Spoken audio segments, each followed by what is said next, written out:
咱们将新鲜薄荷的叶子摘下来。现在的季节蚊虫比较多，多做一些艾草薄荷膏备用。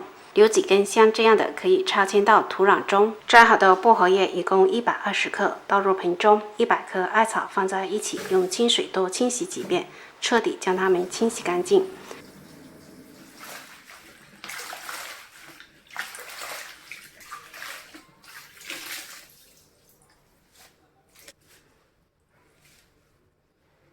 再将它们摊开来，完全晾干水分。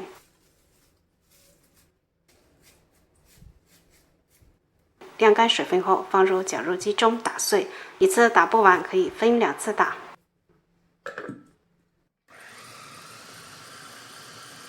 打好的艾草薄荷碎装入炖盅中，倒入200克高山茶油，橄榄油也同样可以。将艾草薄荷完全浸泡在高山茶油中，放一旁浸泡1天1夜。第2天放入炖锅中炖2小时。2小时后揭开盖子，完全晾凉。凉透之后，装入布袋中隔渣过滤。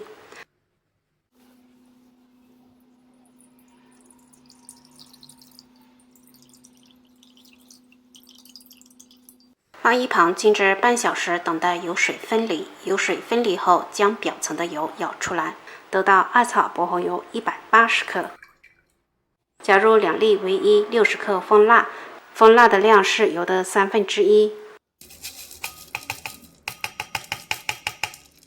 锅中提前烧一开水，放入艾草薄荷油，隔水将蜂蜡融化。期间可以多搅一搅，融化之后就可以端出来了。咱们将油倒入量杯中，比较好操作。趁热将它分装到容器中。做好的艾草薄荷膏颜色非常清新，闻一闻有一股很浓的草药味。如果不是自用而是送人的话，可以贴上标签纸。炎热的夏天蚊虫特别多，可以做多一些备用或送人，防蚊效果还是不错的。好啦，这期视频就分享到这里啦。喜欢的朋友可以在家试一下，拜拜。